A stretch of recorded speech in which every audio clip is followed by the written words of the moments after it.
Good morning everyone. आज हम लिपि के बारे में पढ़ेंगे। हम भाषा वाला चैप्टर पढ़ रहे हैं। चैप्टर फर्स्ट हम रीड कर रहे थे। भाषा की परिभाषा हमने पढ़ी, भाषा के रूपों के बारे में हमने पढ़ा। वह अपने मन की बात कहना और दूसरों के मन की बात सुनना ही भाषा कहलाता है।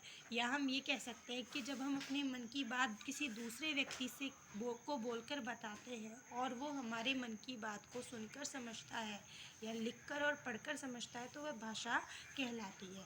कहने का मतलब भाषा वह साधन है जिसके द्वारा हम अपने मन के विचारों का आदान प्रदान करते हैं। आज हम लिपि के बारे में पढ़ेंगे कि लिपि क्या है। अपने मन की बात लिखकर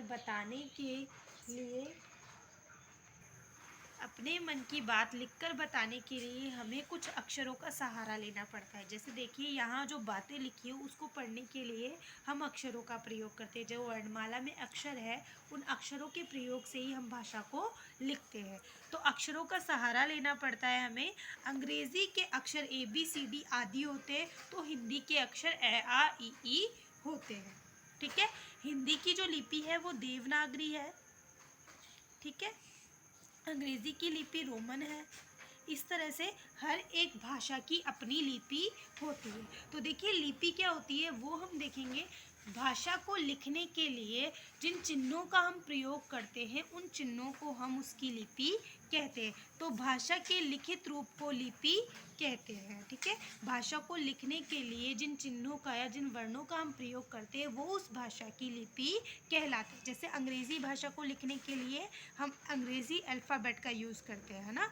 ABCD का हम प्रयोग करते हैं। और हिंदी को लिखने के लिए A, A, I, का प्रयोग करते हैं। तो इसलिए हिंदी भाषा को लिखने के लिए हम इन चिन्हों का प्रयोग करते हैं, तो अंग्रेजी को लिखने के लिए हम इन चिन्हों का प्रयोग करते हैं। ये सभी चिन्ह हैं जिन्हें हम वर्ण कहते हैं।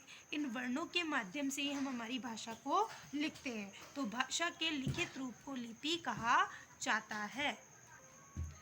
संसार में अलग अलग भाषाएं हैं, जैसे अंग्रेज़ी, हिंदी, चीनी, जापानी, उर्दू, पंजाबी आदि। इनकी लिपि भी अलग अलग है। जितनी भी भाषाएं हैं संसार में उन सब की लिपियाँ अलग अलग होती है। जैसे अंग्रेजी को रोमन लिपि में लिखा जाता है, हिंदी को देवनागरी में, उर्दू को फ़ारसी में और पंजाबी को गुरुमुखी लिपि में लिखा जाता है। यहाँ जो लिपियाँ हैं, जैसे ये हिंदी में लिखी हुई लिपि है, यह हो सकता है पंजाबी भाषा में लिखी हुई गुरुमुखी लिपि हो। ठीक है। ये गुजराती भाषा में लिखी हुई हो। तो इस तरीके से ये उर्दू लिखी हुई हो। तो इस तरीके से हर एक भाषा को लिखने के लिए उसकी लिपि बनी होती है और उन लिपियों से ही हम उस भाषा को लिख सकते हैं।